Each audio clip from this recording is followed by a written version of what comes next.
예수께서 그들에게 항상 기도하고 낙심하지 말아야 할 것을 비유로 말씀하여 이르시되 어떤 도시에 하나님을 두려워하지 않고 사람을 무시하는 재판장이 있는데 그 도시에 한 과부가 있어 다주에게 가서 내 원수에 대한 나의 원한을 풀어소서 하되 그가 얼마 동안 듣지 아니하다가 그의 속으로 생각하되 내가 하나님을 두려워하지 않고 사람을 무시하나 이 과부가 나를 공무롭게 하니 내가 그 원한을 풀어주리라.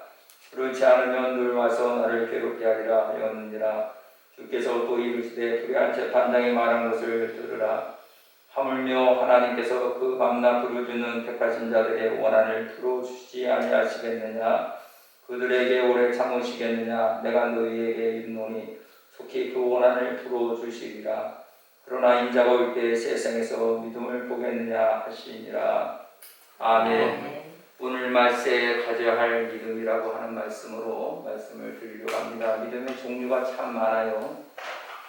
근데 우리가 가져야 할 믿음은 뭘까? 오늘 불의한 재판관에 찾아갔던 이 과부의 믿음처럼 원한을 풀어달라고 계속 간청하는 이 불의한 재판관은 하나님도 별로 그렇게 두려워하지 않고 사람을 무시하는 그런 재판관이.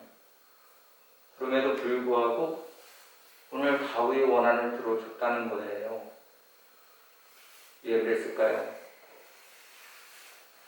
그를 너무 귀찮게 보니까, 번거롭게 하니까, 안 들어줬다가는 스트레스 받아서 본인이 무슨 큰 문제를 만날 것 같으니까 차라리 그 원한이 뭔지 좀 들어보자. 그래서 그 원한을 들어봤더니 해결해 줄 수 있는 문제였었다는 거예요. 근데 오늘 이 말씀을 우리가 주목하면서 생각해야 되는 문제는 뭐냐면, 오늘 이 불의한 재판관이나 아니면 과부에 대한 어떤 그러한 그 교훈보다는 더 중요한 교훈이 담겨져 있는데, 그게 바로 무슨 교훈이냐면 바로 예수님 말씀하신 말씀. 내가 올 때 세상에서 믿음을 보겠느냐. 지금 누구의 믿음을 지금 이야기하는 거냐면 과부의 믿음을 이야기하는 겁니다. 그러면 과부는 어떠한 믿음이었습니까? 물론 끈질긴 믿음이라고 할 수도 있고, 그리고 끝까지 매달리는 그런 어떤 정말 변하지 않는 그런 믿음, 이러한 이야기도 할 수 있지만 더 중요한 것은 뭐냐면 이 과부는 어떠한 상황 속에서도 낙심하거나 절망하지 않았다는 거예요. 오늘 저와 여러분들이 어떠한 믿음을 가지고 살아가야 되느냐면 어떠한 일이 있어도 우리가 절망하거나 낙심하면 안 돼요. 낙심하고 절망하게 되어지면 우리는 이미 마귀에게 피하는 겁니다. 아무리 어떠한 일들이 일어난다 할지라도 절대 낙망하지 마십시오. 왜 그러냐면 하나님이 우리와 함께하기 때문입니다. 초대교회 성도들은 우리보다 더 힘든 일들을 많이 겪었습니다. 그러나 그들은 끝까지 믿음을 지켜낼 수 있었던 것은 하나님 우편에 계신 예수를 바라보고 온전케 하신 이인 예수를 바라보았기 때문에 그들은 믿음을 지켜낼 수 있었다는 겁니다. 그들은 죽음을 두려워하지 않았습니다. 그 이유는 뭘까요? 우리는 죽으면 하나님 나라에 간다는 겁니다. 천국에 간다는 겁니다. 근데 요즘에 여러분 보십시오. 지금 내가 가지고 있는 믿음이 과연 말세에 우리 주님께서 당부하시고 믿음이었는가? 내 스스로 한번 생각을 해보시고 점검하는 저와 여러분이 다 되시기를 바랍니다. 특히 말세에 어떠한 일들이 일어났냐? 예수님이 재림하실 때, 즉 말세에는 믿음 지키기가 참 어렵다는 겁니다. 믿음을 지키기가 쉬우면 얼마나 좋겠습니까? 그러나 믿음을 지키기가 참 어려워요. 그리고 예수님께서 그런 시대가 올 것을 이미 우리에게 말씀하셨습니다. 예언하셨습니다. 그 말씀이 무슨 말씀이냐면 누가복음 18장 8절에도 보면 그러나 인자가 올 때 세상에서 믿음을 보겠느냐. 자, 여기서 이 인자가 올 때는 예수님이 재림의 때죠. 말세를 가리키는 것입니다. 말세에 세상에서 믿는 자를 보겠느냐고 우리 예수님께서는 우려하시는 것입니다. 정말 우려가 됩니다. 지금 우리가 그런 시대에 살고 있지 않습니까? 그런 시대에서 신앙생활을 하고 있는 거 아닙니까? 사랑하는 성도 여러분들도 아마 느껴보고 있겠죠. 느껴지지요. 정말 작년 다르고 또 올해 달라요. 이미 믿는 사람들의 믿음은 점점점 식어지고 전도는 점점 안 되어지고 믿는 사람들이 점점 타락하고 이러한 이 시대 말세의 징조겠죠. 그래서 성경은 뭐라고 말씀하시느냐면 이 세대를 본받지 말라는 거예요. 오직 마음을 새롭게 함으로 변화를 받아 하나님이 기뻐하시고 온전하신 뜻이 무엇인지를 분별하도록 하라. 찾도록 하라는 거예요. 하나님이 뭘 기뻐하실까? 하나님이 어떤 것을 기뻐하실까? 여러분들이 무슨 일을 하기 전에 먼저 이것이 과연 하나님이 기뻐하시는 것인가? 이것이 정말 하나님이 원하시는 것인가? 그걸 먼저 생각하시라면 그리고 난 다음에 하나님 앞에 기도하는 가운데서 하나님이 기뻐하시는 것이라고 확신이 오면 하면 되는 거예요. 그러지 않으면 안 하는 것이 이 말세에 사는 성도들의 믿음인 줄 믿습니다. 그리고 여기서 보면은 세상에서 믿음을 보겠느냐 이 말씀은 믿는 사람이 많다는 거예요? 적다는 거예요? 아주 적다는 것입니다. 저와 여러분들이 이 작은 무리 안에 들어있는 여러분 되셔야 될 줄 믿습니다. 성경을 보게 되어지면 심판과 멸망 중에 구원을 받는 사람은 항상 소수였다는 것을 여러분들이 꼭 기억하셔야 돼요. 노아의 시대의 대홍수 심판 때 방주 안으로 들어와 구원받은 사람이 몇 명인가요? 단지 노아의 가족 8명뿐이었습니다. 또한 출애굽한 사람 중에 가나안 땅에 들어간 사람은 몇 명이었는가요? 여호수아와 갈렙이었습니다. 소돔과 고모라 성이 유황불로 멸망받을 때 구원받은 사람은 몇 명인가요? 단지 롯의 가족뿐이었다는 것입니다. 여러분의 가정이 구원받은 소수의 그 한 가정이 되기를 축원합니다. 그러기 위해서는 우리가 이 시대를 잘 분별해야 합니다. 지금이 어떤 시대인지 분별이 돼야 하는 거예요. 예수님께서는 인자의 때도 뭐와 같이 인자의 때가 온다고 했습니까? 노아의 때와 같다 이렇게 말씀하고 있습니다. 그리고 소돔 고모라가 멸망할 때와 같다라고 예수님께서 제자들에게 말씀하셨습니다. 누가복음 17장 26절에도 보면 노아의 때에 된 것 같이 인자의 때에도 그러하리라.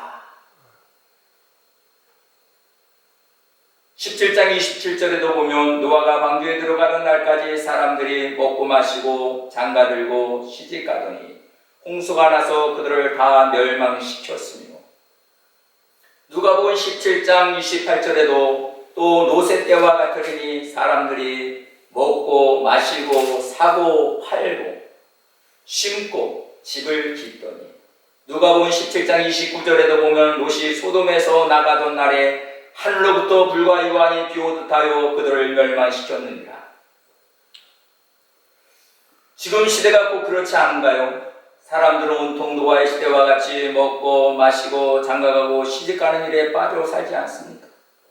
롯의 시대와 같이 먹고 마시고 사고 팔며 파종하고 집을 짓는 일에 빠져 살지 않습니까? 그것은 인생의 목적이 되는 것이 아닙니다. 오늘 세상 사람들이 사는 모습 이대로 살다가는 우리도 구원의 소수 안에 들지 못할 수도 있다는 것이죠. 이런 불신앙의 시대에 우리는 분명히 잘 분별해야 됩니다. 그리고 구별된 삶을 살아야 될 줄 믿습니다. 로마서 12장 2절에 보면 너희는 이 세대를 본받지 말고 오직 마음을 새롭게 함으로 변화를 받으라. 하나님의 선하시고 온전하신 뜻이 무엇인지를 분별하도록 하라. 장차 멸망하게 될 이 세상을 본받지 말라는 겁니다. 마음을 새롭게 함으로 변화를 받고 하나님의 선하시고 기뻐하시고 온전하신 뜻이 무엇인지를 분별하며 살아가야 할 시대가 바로 말세에 살아야 할 시대인 줄 믿으시기 바랍니다. 예수님 말씀하십니다. 말세에 믿는 자를 보겠느냐. 지금 예수님 말씀하신 이 말씀은 예수님 탄식하시는 말씀이죠. 그러면 우리는 말세에 지켜야 할 믿음, 과연 어떤 믿음입니까? 첫째는 항상 기도하되 낙심치 않는 믿음입니다. 누가복음 18장 1절을 보니까 예수께서 그들에게 항상 기도하고 낙심하지 말아야 할 것을 비유로 말씀하여 말세는 항상 기도하고 낙심치 않는 믿음이 아주 귀한 믿음인 줄 믿습니다. 이런 믿음을 가진 성도가 참 드물어요. 시험 드는 성도가 드물다는데요.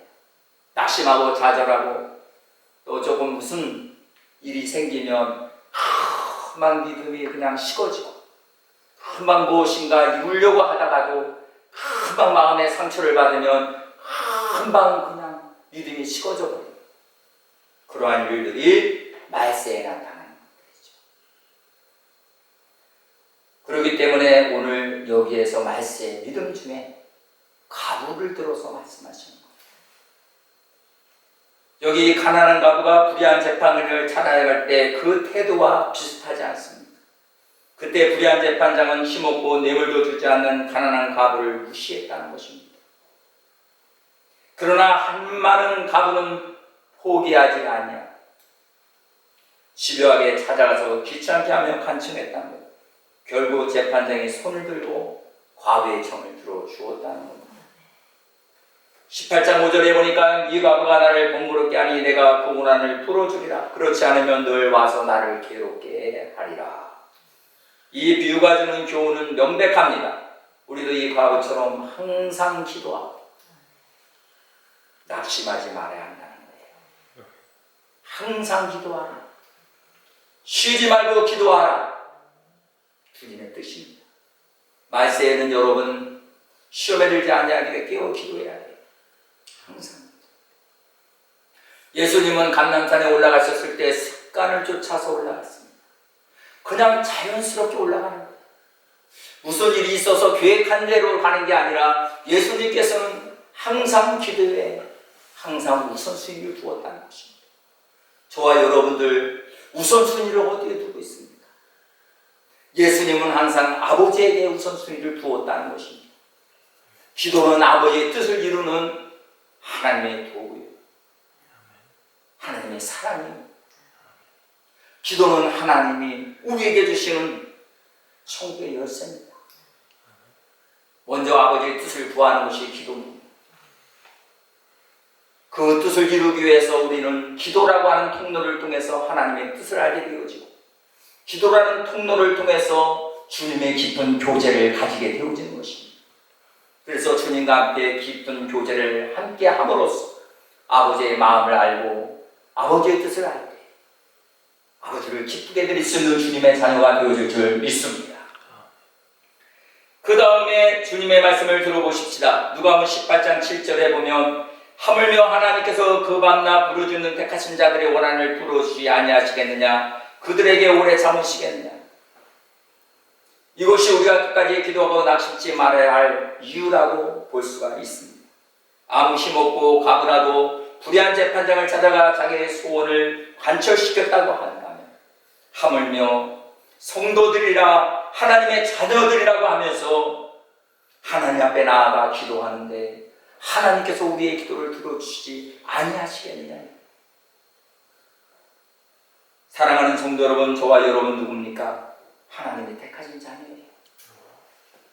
아버지가 당연히 사랑하는 자녀들의 청을 들어주는 거 당연한 거 아닙니까? 재판장이 불의한 재판장도 과부의 원한을 풀어주었는데 우리 하나님이 불의한 재판가보다 못하단 말입니까? 우리 하나님은 주님의 자녀들이 와서 하나님 앞에 기도하고 우리 하나님은 그 기도를 들으시고 귀를 기울이고 계신다는 사실을 믿으시기를 바랍니다. 불의한 재판장은 번거로움 때문에 문제를 해결해 줬지만 우리 하나님은 번거로움이 아니야.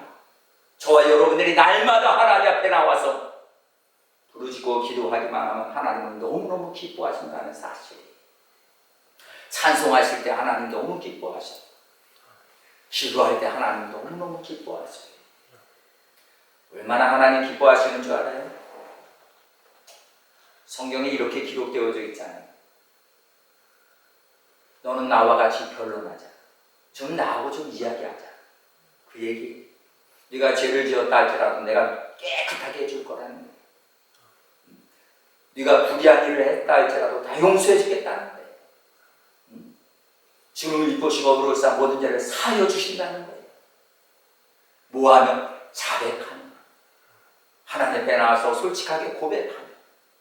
우리가 연약함이 하나님을 알고 계시고 우리의 부족함을 하나님은 알고 계시기 때문에 저와 여러분들이 주님 앞에 나와서 있는 사실 그대로 고백하는 주님은 우리를 불쌍히 여겨주시고 긍휼히 여겨주시고 하나님의 품 안에 안아주신다는 사실을 믿으시길 바랍니다.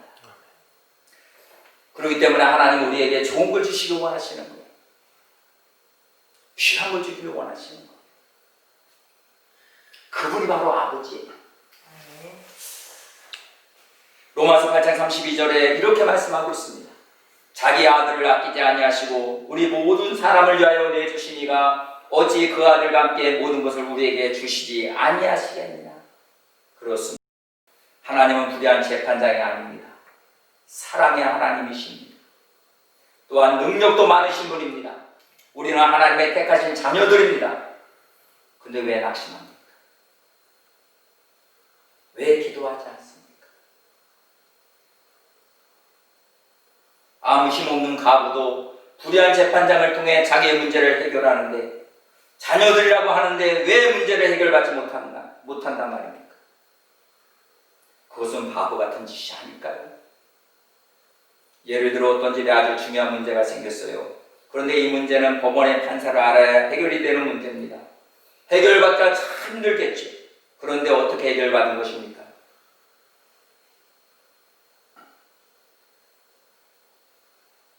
판사가 해결할 문제는 해결을 받았는데 하물며 자기 아버지가 해결할 수 있는 문제는 해결을 못 받았다고 한다면 이것만큼 참으로 어리석은 사람이 어디 있겠습니까?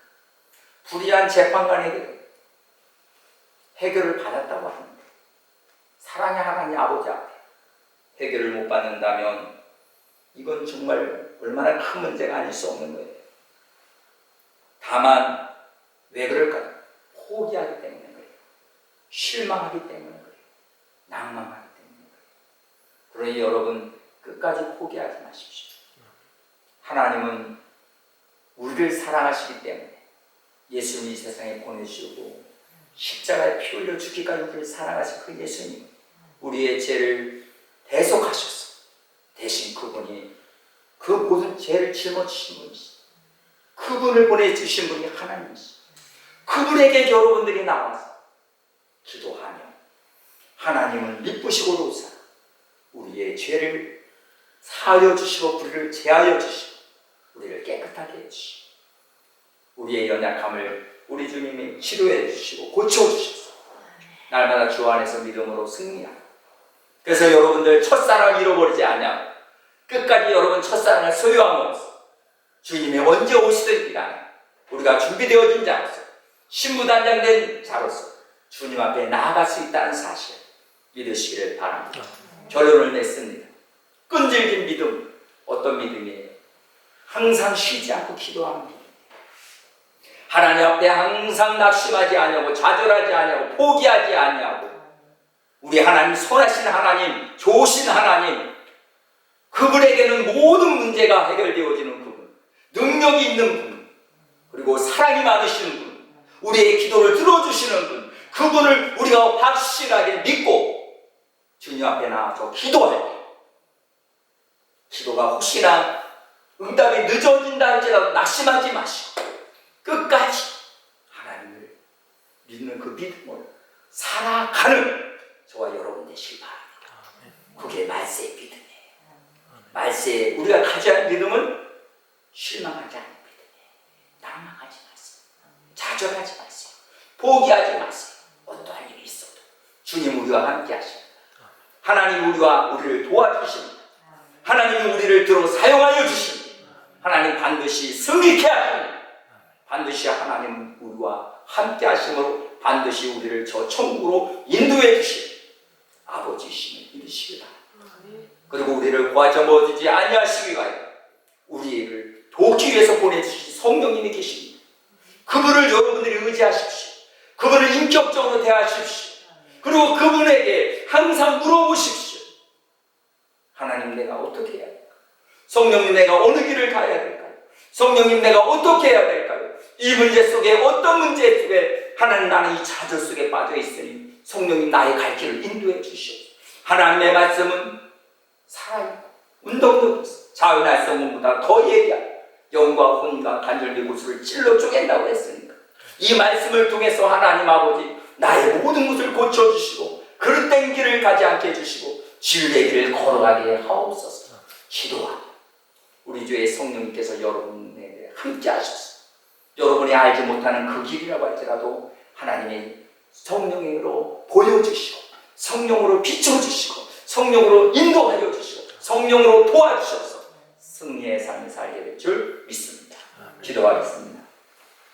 사랑의 하나님 아버지, 오늘 우리에게 필요한 믿음은 이제 우리 주님 재림하실 때에 꼭 가져야 할 믿음은 낭망치 않는 믿음인 줄 믿습니다.